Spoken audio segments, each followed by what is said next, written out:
Hi, this is Roberto Velasquez, your host of SCRC's Let's Talk Caregiving podcast. This month, to celebrate our 35th anniversary, we're going to get a little nostalgic and go way back and listen to our very first podcast ever recorded in 2017. I hope you enjoy. Thank you for listening. Welcome. My name is Roberto Velasquez, and I'm the Executive Director of Southern Caregiver Resource Center. I'm really excited because today we are hosting our first podcast in the history of Southern Caregiver Resource Center, and we'll refer to our agency as SCRC for short, trying to get people to recognize SCRC as the main name here. And with us today on our first podcast, we have Marta Ranon, who is our Director of Government Community Affairs. And we have Tariel Goldstein, who is a board member of SCRC and also has been a caregiver and has been in the caregiver industry for quite some time. I won't say how many years. She's telling me not to say how many years she's been in the industry in case you guys see her out there. But this is exciting. As an agency, we've turned 30 years in January, providing care and support services for families that are dealing with Alzheimer's disease, other related disorders like Parkinson's and TBIs and Huntington's disease and Lewy body, as well as caring for families who are caring for frail older adults. And, one of the really important things about our agency is we have such high-level clinicians that really work with our families and our education. We're all professional staffed. We have an education department that's run by Marta, and we have a fantastic board. And again, Tariel is part of that board. So that we have a lot of advocates out in the community that are really trying to create awareness about SCRC services and connect families. So I wanted to, before I can go on and on and on, and we'll come back to me later, but I wanted to ask Marta to share a little bit of her background story, if she wouldn't mind, how she came to SCRC. Absolutely, Roberto. Thank you so much for giving me the opportunity to do so. I came to SCRC when I was a caregiver. And I was caring for my great aunt. And I say great aunt because she was great, but really because she was my grandmother's sister. So if you think about that, it's so far removed. And I found myself caring for her. And I thought I had it under control. I mean, I thought I could just go online and search for a website or pick up a brochure and make a call. But I really wasn't prepared for that emotional roller coaster that I was about to be on. And it became very difficult. I was working full time. I was pregnant with my first child. Forget the dog and the cat in the house. I remember that. Yeah. Yes.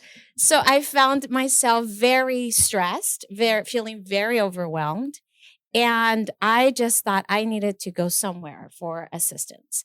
And that's how I came to SCRC. And it was really wonderful. It was really my lifeline. It became my network of care.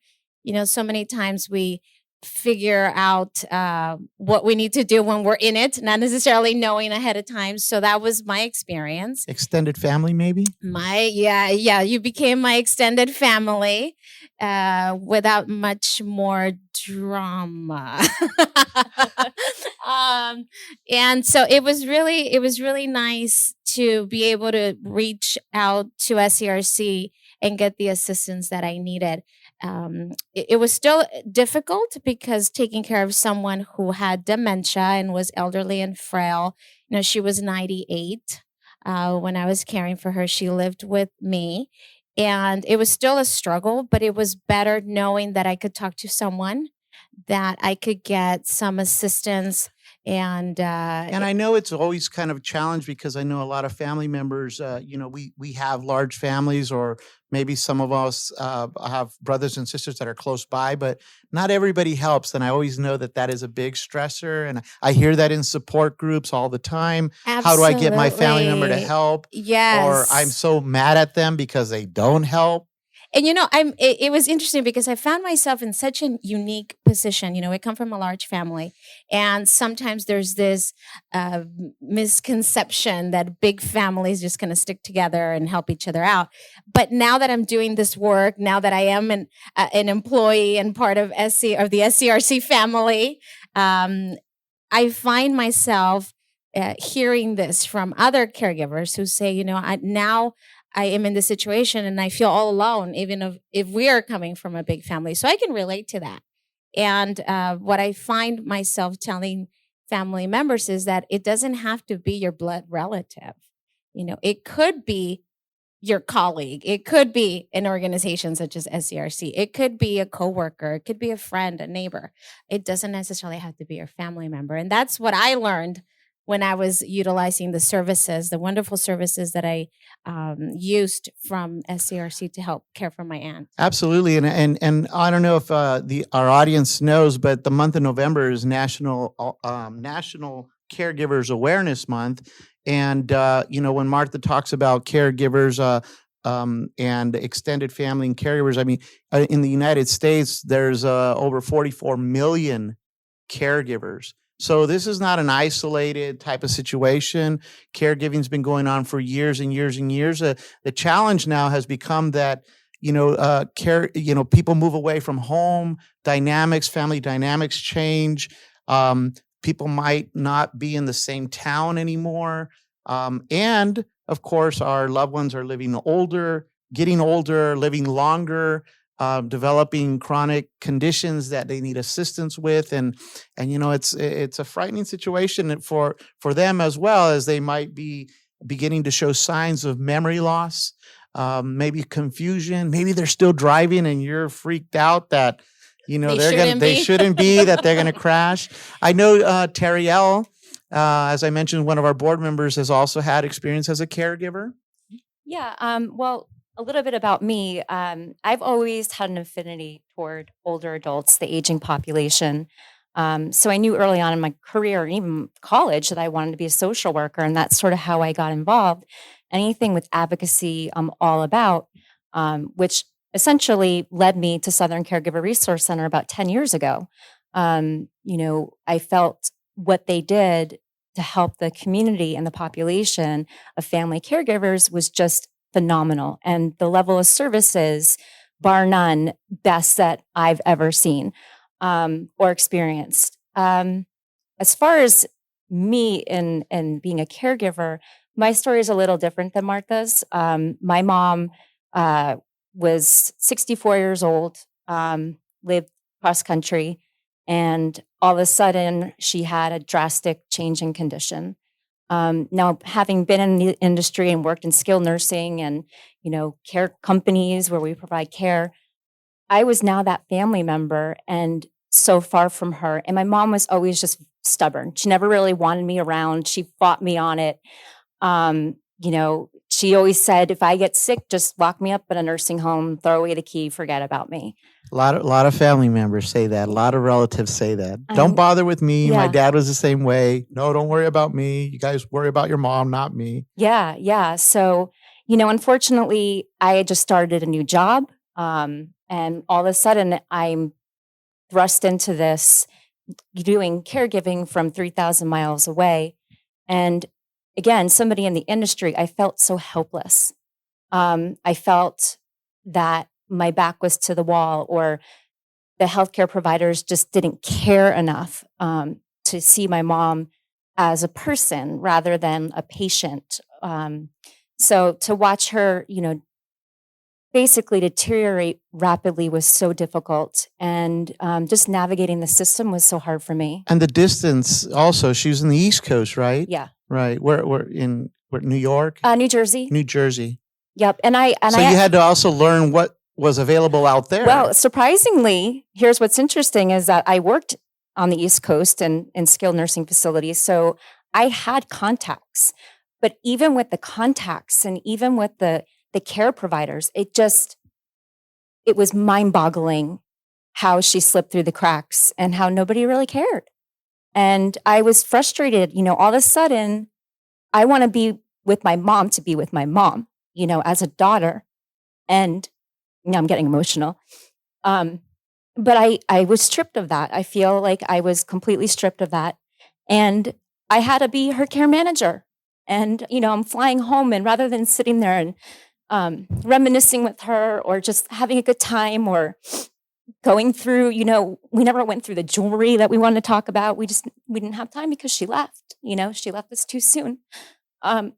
So yeah, it's really difficult. And I wish I had had somebody from a professional setting to support me and help me with that journey. It would have made a huge difference. I did it on my own. I was single. And again, I was starting a new job. It was so stressful. I went home 4 times in under a year. And so to have an organization like SCRC, if I had something like that on the East Coast, it would have made all the difference in the world. We couldn't even get my mom on hospice. I mean, I was fighting with providers, and they're telling me, well, we don't do palliative care, or she doesn't have a diagnosis for hospice. My mom had lost over 30 pounds and had rapid weight loss and pain that was, so crippling for her. And I couldn't even get her on hospice, so I would get the aftercare and the bereavement support. So I felt cheated. And, and trying to be an advocate for your own loved one is just, it's not easy, and you need all the help and support you can get. So watching you just talk, and thank you so much for sharing your story. And I know Yes. it's not an easy thing to share because it is an emotional roller coaster. And I think for a lot of us who have been in that situation, it's very difficult to deal with your own emotions and then be super strong so that you can deal with what's happening. And then on top of that, deal with the condition that your loved one is going through. And I find that now in this position, doing a lot of the educational classes and talking to caregivers everywhere, that when especially you have this dynamic where the adult child becomes the caregiver, i.e. sometimes the parent, it can be very, very difficult because now you're having to take control. And you talked about even fighting. I remember my brother, who was really my support from afar. He lived outside of the state. I remember. And he was the person that I told him, I said, well, since you are far away and not really physically here to help me, your job is going to be to let me call you and vent and cry and yell and just bounce things off of you. And he was very willing to do that. And I remember one time he said, it sounds like you're always fighting. You're always fighting. Not so much, with him, but just fighting with the system, the process, becoming an advocate, trying to advocate for my aunt who had no voice, who had dementia, who really obviously was not going to fight for herself. Had I not stepped in, who was she going to talk to help her? And so I completely understand how difficult it is, even if we're lucky enough that we live in a county that has a lot of resources and our organization being so robust in the free services that we offer. If you don't know, you don't know. Yeah, Exactly. and that's what I really enjoy this opportunity, because I'm hoping that our podcast here really starts to stimulate a lot of conversations about caregiving issues, needs that families have. Hope people connect to SCRC because all our services are free. For the audience out there, we're the #1 contractor for the County of San Diego for Family Caregiver Support Program and for Family Caregiver Support Program for older adults with Alzheimer's and related dementias. So we also have the big contracts for the respite services. So we're able to help more families, especially this new year with the new contracts, who are in need of a break from caregiving.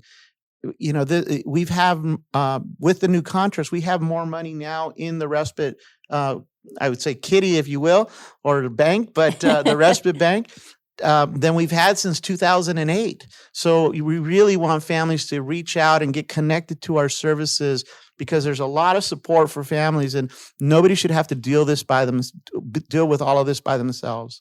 And one of the things that is interesting that I have found as a caregiver, and maybe you can relate to this too, is that sometimes caregivers feel really guilty taking time for themselves. Every support group I've ever attended, that's one of the themes, is the guilt of leaving the family member alone, even if it's just for a little while. That was the opposite of me. I felt guilty for not being there. I mean, that's the reverse. But Well, because you were the long distance caregiver. The Yeah, other one, the yeah. ones in the support group were like the ones connected. And like mostly. my Yeah, stepfather, for example, literally his life revolved around her, going home for lunch because she couldn't toilet herself.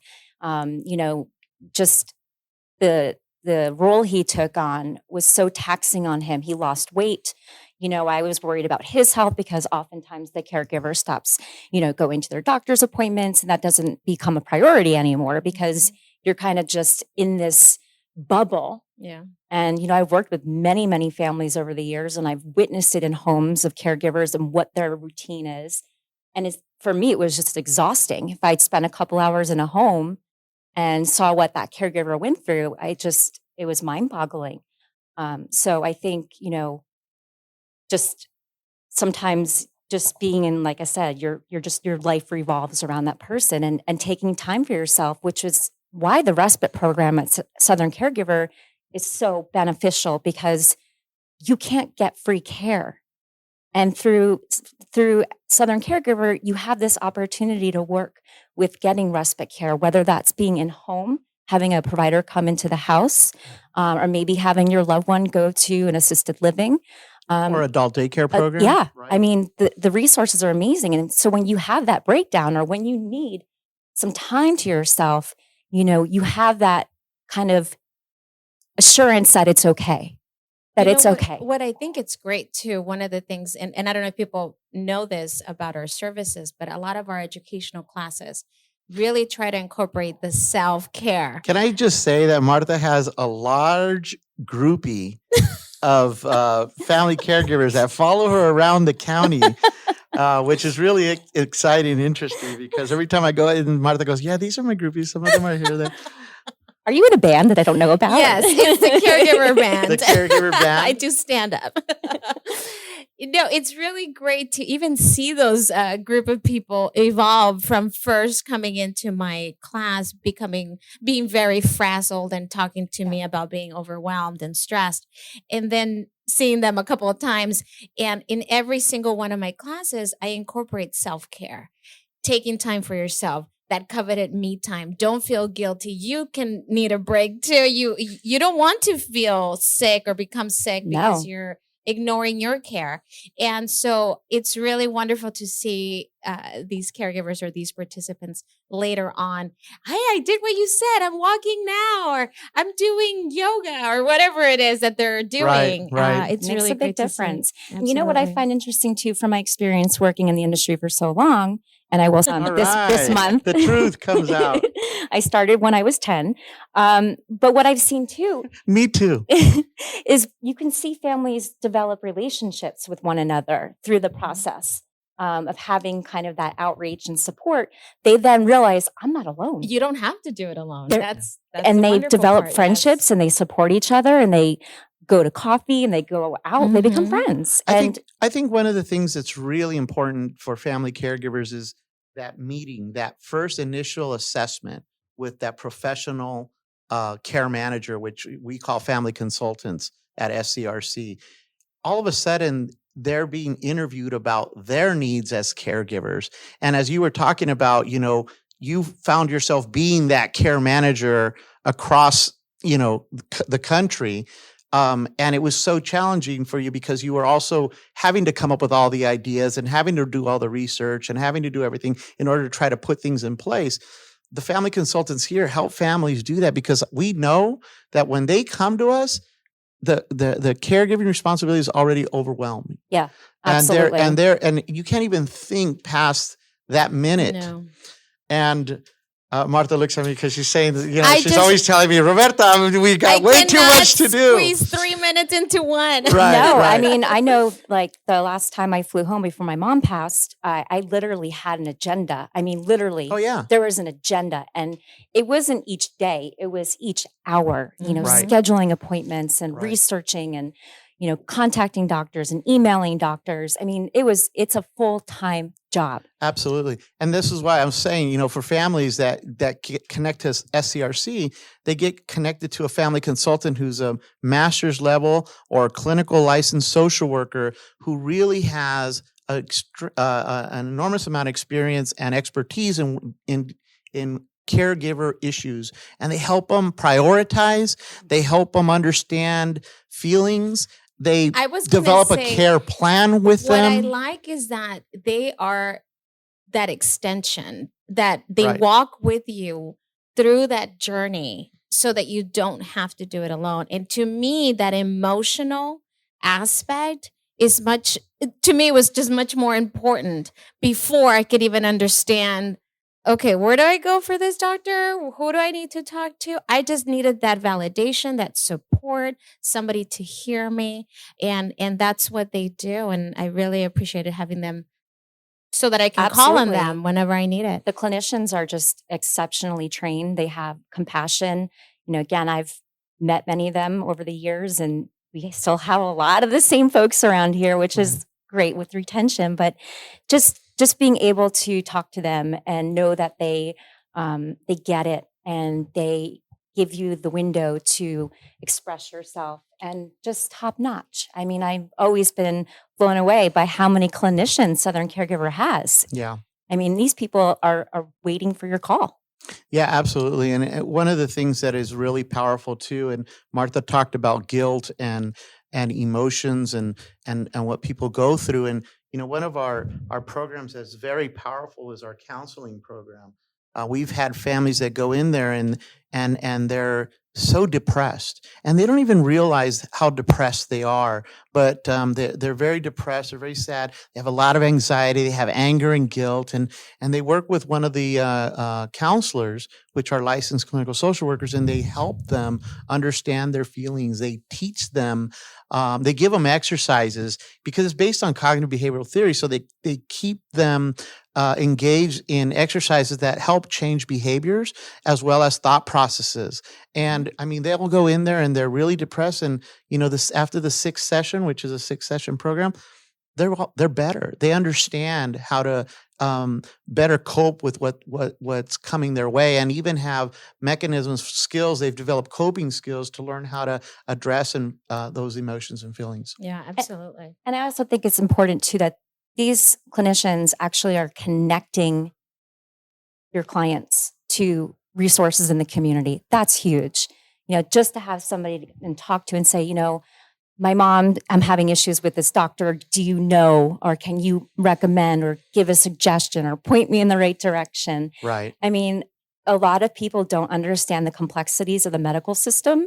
So having someone be able to kind of walk you through it is huge. Right. Thank you for saying that. I mean, and we know it's all true. As I was mentioning, SCRC, we've turned 30 years old as an agency, and boy, have we grown. I mean, we started out in 1987 with 3 staff members serving 150 people annually, and now we have 36 staff members who are serving over 80,000 families. And Martha actually has the bulk of that because last year, actually, we exceeded that amount. I always give that number, but last year, through Martha's education and outreach department, by themselves, they reached over 90,000 people through education, through outreach.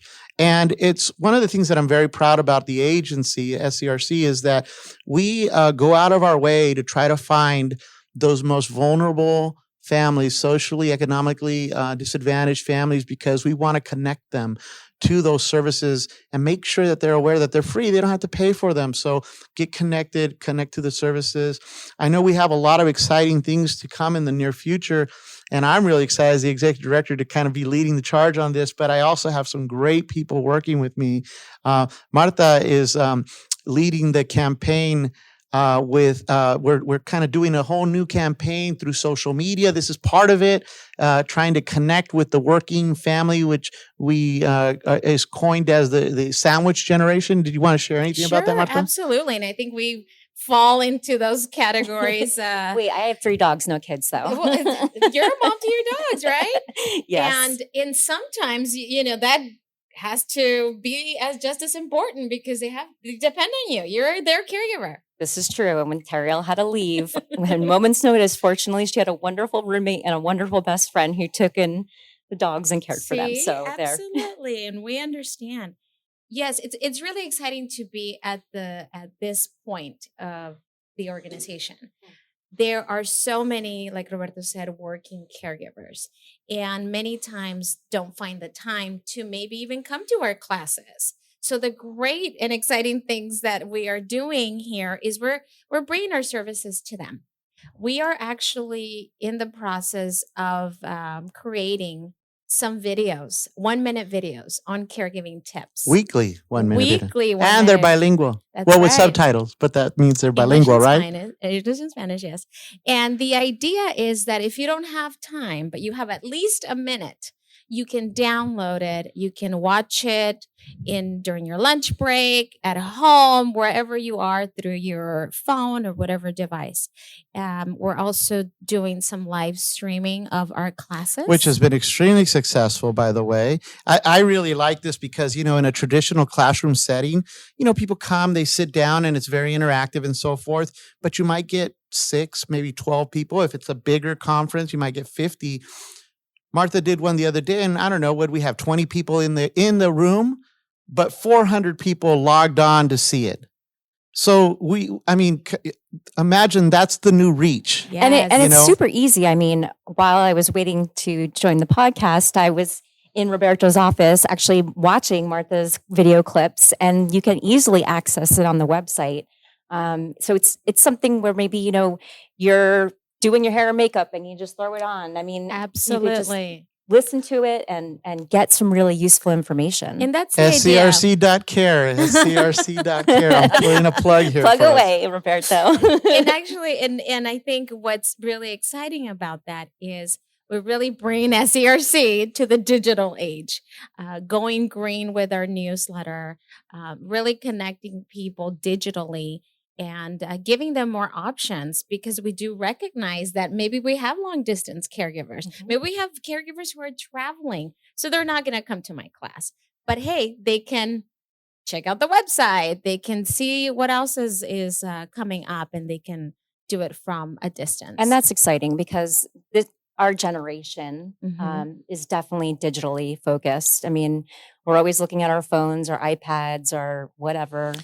And the demographics are changing. I mean, I was just saying the other night to a group of people at our 30th anniversary party that a quarter of caregivers are now millennials. Yes, you did say that. And that's amazing to me. And it was like a realization of, they're not going to come and sit down at an educational workshop, but they might log on after work or in their downtime and click on our website at scrc.care and go look at those videos and then connect and get some education, and then maybe connect for the family consultation services. It's a soft introduction. It's a soft introduction where it's not like you feel like, oh God, compelled to talk to somebody, but it's a good way to, show what you are capable of doing, and the services are there. Well, and the other thing is the other thing that we want to do is we want to do more work with businesses, local businesses. Martha, we're planning to hopefully do some lunch and learns, and we can,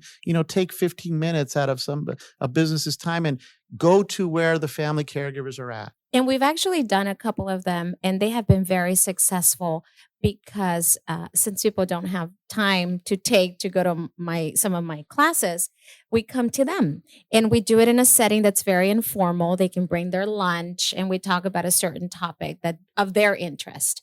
And what's great is that sometimes they bring a coworker. Maybe they didn't know that colleague was also a caregiver. So now they've increased their network at work. And so now they can go to someone at work and say, hey, this is my situation. How can you help, or how can I help? And it's really great if we can have more opportunities to do that, to come to businesses and offer these services. Kind of unmasking what's out there.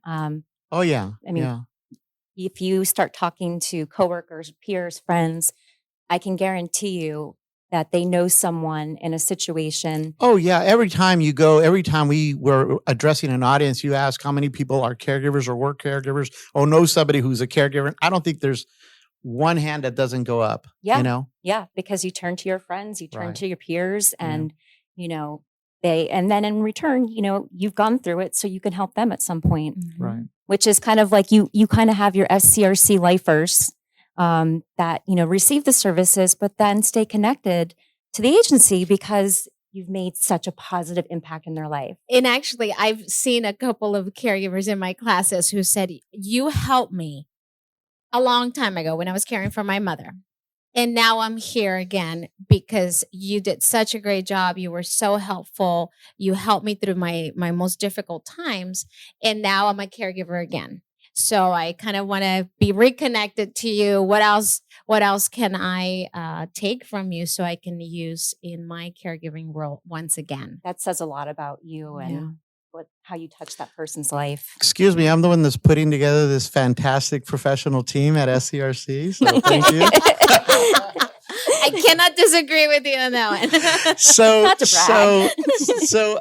just to wrap up, I hope this was a nice intro to our new monthly podcast that we're going to be sending out every month. This is exciting. We'll have different guest speakers joining us, talk about caregiver issues. Again, stimulating conversation is our goal, connecting people to our services. And if anybody wants to help support our agency with a donation, you can also do that. Absolutely. We are a nonprofit 501c3, and your support is very helpful to us. And all of our services are free. And that's why they're free, because we have support from the community, and it's all our donors and business partners and sponsors and year-round corporate partners that help us provide those services for free. So I want to thank everybody. I want to thank Marta for taking the time. I know you don't have time. This is your third minute in this 1 minute. And Tariel for staying. And joining us for this first podcast, and for sharing such a wonderful story. Oh God, I know. I got all emotional. That's okay. I like shake, like I have convulsions sometimes when I talk about it. She was my best friend, so yeah. So join us, and again, thank you again, Tariel, Marta, and I also want to thank Finer City Entertainment, who's helping putting this together for us and pushing it out there. But visit us at scrc.care or call us at 858-268. 4432.